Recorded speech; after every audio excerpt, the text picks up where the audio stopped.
Hello everyone and welcome all of you. मैं Sanjeev Kumar Verma, assistant professor EAFM government college Jodhpur.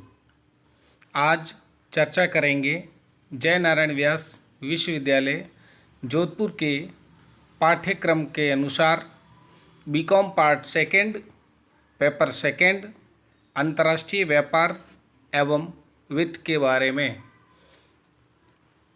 आज के अध्ययन का विषय है अंतर्राष्ट्रीय व्यापार के लाभ। आज के इस वैश्वीकरण के युग में कोई भी देश अंतर्राष्ट्रीय व्यापार से अछूता नहीं है, अर्थात अंतर्राष्ट्रीय व्यापार के माध्यम से अपने लाभ को अधिकतम कर सकता है। अंतर्राष्ट्रीय व्यापार में विभिन्न राष्ट्रों के द्वारा आयात एवं निर्यात करके अपने लाभ को अधिकतम करने का प्रयास किया जाता है। सबसे पहले चर्चा करेंगे पॉइंट फर्स्ट, प्राकृतिक साधनों का पूर्ण उपयोग। अर्थात अंतर्राष्ट्रीय व्यापार के अंतर्गत एक राष्ट्र द्वारा विभिन्न प्रकार के प्राकृतिक साधन जो कि प्रकृति द्वारा निःशुल्क उपलब्ध होते हैं, उनका पूर्ण उपयोग करके अधिकतम लाभ कैसे कमाया जाता है, यथा भूमि, खनिज, वन, अन्य प्राकृतिक साधन, इनका अधिकतम उपयोग करके अंतर्राष्ट्रीय व्यापार के माध्यम से लाभ कमाया जा सकता है। दूसरा, श्रम विभाजन एवं विशिष्टीकरण। अंतर्राष्ट्रीय व्यापार के कारण वस्तुओं की मांग में वृद्धि होती है। प्रत्येक राष्ट्र उन वस्तुओं के उत्पादन में विशिष्टीकरण करता है जिन्हें उत्पादन में उन्हें अधिकतम योग्यता, कुशलता, कच्चा माल आदि प्राप्त है और अन्य देशों की अपेक्षा अनुकूलतम दशाओं में होने के कारण कम से कम लागत पर अधिकतम उत्पादन करके श्रम विभाजन एवं विशिष्टीकरण का लाभ प्राप्त कर सकते हैं। तीसरा पॉइंट है उपभोक्ताओं का जीवन स्तर।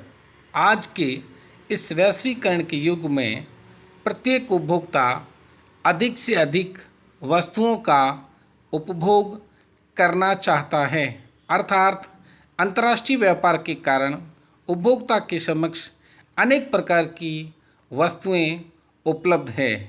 उपभोक्ता अपने चयन के अनुसार उन वस्तुओं का उपयोग कर सकते हैं। इसके अलावा उपभोक्ताओं को श्रम विभाजन के कारण वस्तुएं सस्ती मिल सकती है। चौथा, आर्थिक संकट में सहायता। अंतर्राष्ट्रीय व्यापार से अकाल, महामारी, युद्ध एवं संकट काल में वस्तुओं का आयात किए जाने से संकट को टाला जा सकता है। अगर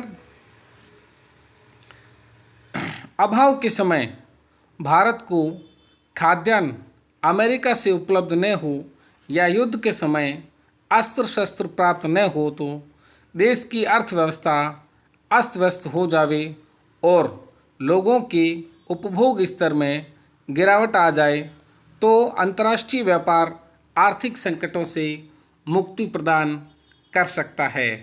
नेक्स्ट पॉइंट है वस्तुओं और सेवाओं के मूल्य में समानता।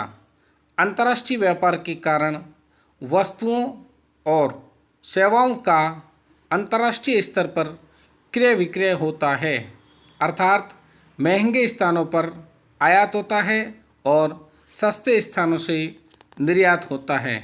इससे अंतर्राष्ट्रीय स्तर पर वस्तुओं एवं सेवाओं की मांग और पूर्ति में संतुलन अंतर्राष्ट्रीय व्यापार द्वारा संभव होता है और सभी क्षेत्रों में मूल्यों में समानता की प्रवृत्ति होती है। नेक्स्ट पॉइंट है औद्योगिकरण को बढ़ावा। अंतर्राष्ट्रीय व्यापार से ही पिछड़े राष्ट्र अपनी कृषि प्रधान अर्थव्यवस्था में औद्योगिकरण को बढ़ावा दे सकते हैं। वे अपने यहाँ से कच्चे माल का निर्यात कर मशीनें, उपकरण आदि आयात कर अपने देश का औद्योगिकरण कर सकते हैं। भारत जैसे विकसित राष्ट्रों से औद्योगिक तकनीक, मशीनें, औजार, उपकरण आदि प्राप्त करें तो औद्योगिकरण की कल्पना की जा सकती है। नेक्स्ट पॉइंट है उत्पादन की विधियों में सुधार। अंतर्राष्ट्रीय व्यापार के कारण उत्पादकों में प्रतियोगिता बढ़ती है और प्रत्येक उत्पादक कम से कम लागत पर अधिक उत्पादन के लिए आधुनिकतम तथा नवीनतम उत्पादन विधियां अपनाने का प्रयास करता है। प्रत्येक देश को उत्पादकों के विदेशी उत्पादकों की प्रतियोगिता का भय रहता है। इससे उत्पादन विधियों में सुधार, उत्पादन में कुशलता, उत्पादन में वृद्धि और लागत में कमी होती है। नेक्स्ट है विदेशी मुद्रा अर्जन। एक देश अपने उत्पादित वस्तुओं को अंतर्राष्ट्रीय व्यापार के द्वारा उन सब देशों को भेजता है जिन्हें इनकी आवश्यकता होती है। इससे निर्यातक देश को विदेशी मुद्रा प्राप्त होती है और आवश्यकता से अधिक उत्पादन का भी सदुपयोग हो जाता है। नेक्स्ट, एकाधिकारी प्रवृत्ति पर रोक। अंतर्राष्ट्रीय व्यापार के कारण विदेशी प्रतिस्पर्धा बनी रहती है। इस कारण कोई भी उत्पादक एकाधिकारी स्थिति प्राप्त करने में सफल नहीं होता है। इससे उपभोक्ता को एकाधिकारी के शोषण से मुक्ति मिलती है। नेक्स्ट है उद्योगों के लिए कच्चा माल। प्रत्येक राष्ट्रों में प्राकृतिक कच्चे माल का अभाव होता है, पर वे औद्योगिक दृष्टि से काफ़ी समृद्ध होते हैं। अंतर्राष्ट्रीय व्यापार से वे अपने उद्योगों के लिए कच्चा माल प्राप्त कर सकते हैं। जैसे भारत अनेक देशों से कच्चे माल का आयात करता है और अनेक देशों को निर्यात भी करता है। नेक्स्ट है उत्पादन साधनों का सर्वोत्तम उपयोग।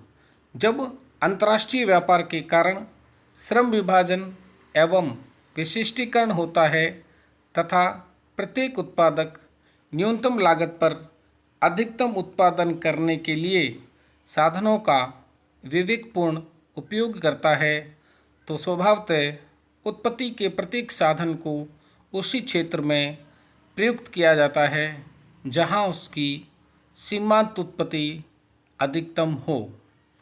नेक्स्ट, न्यूनतम लागत पर अधिकतम उत्पादन। श्रम विभाजन बड़े पैमाने की उत्पत्ति तथा विशिष्टीकरण के साथ साथ साधनों के सर्वोत्तम उपयोग से न केवल लागत घटती है बल्कि अधिकतम उत्पादन संभव है। नेक्स्ट पॉइंट है विस्तृत बाजार का लाभ। अंतर्राष्ट्रीय व्यापार के कारण आज वस्तुओं एवं सेवाओं का क्षेत्र काफ़ी विस्तृत हो गया है। एक देश अपने अतिरिक्त उत्पादनों को विदेशों में बेचकर लाभ कमाता है, साथ ही अपने उत्पादन के आकार को बढ़ाकर अधिकतम लाभ कमा सकता है। इस प्रकार विस्तृत बाजार का लाभ क्रेता को भी मिलता है। वह अपनी आवश्यकता की पूर्ति कहीं से भी वस्तुएं मंगाकर कर सकता है। नेक्स्ट पॉइंट है आर्थिक विकास में तेजी। अंतर्राष्ट्रीय व्यापार के कारण प्राकृतिक साधनों के विदोहन को प्रोत्साहन, बड़े पैमाने पर उत्पत्ति तथा विस्तृत बाजार को उत्पादनों के व्यापार आदि से आर्थिक विकास का मार्ग प्रशस्त होता है। अंतर्राष्ट्रीय व्यापार के कारण उत्पादन उपभोग एवं विदेशी व्यापार में वृद्धि से आर्थिक विकास को गति मिलती है। नेक्स्ट पॉइंट है अंतर्राष्ट्रीय सहयोग में वृद्धि। अंतर्राष्ट्रीय व्यापार से विभिन्न देशों के मध्य पारस्परिक निर्भरता बढ़ती है और एक राष्ट्र दूसरे राष्ट्र के प्रति सहयोग एवं सद्भावना के साथ भ्रातृत्व भावना को बढ़ाते हैं, जो कि अंतर्राष्ट्रीय व्यापार में सहायक सिद्ध होती है। रोजगार में वृद्धि। अंतर्राष्ट्रीय व्यापार के कारण जब देश के आर्थिक विकास में तेज गति होती है तो उपभोग, आय और विनियोगों में भी वृद्धि होती है। फलस्वरूप रोजगार के अवसरों में वृद्धि होती है और उद्योगों एवं व्यापार आदि में रोजगार प्राप्त होता है। धन्यवाद।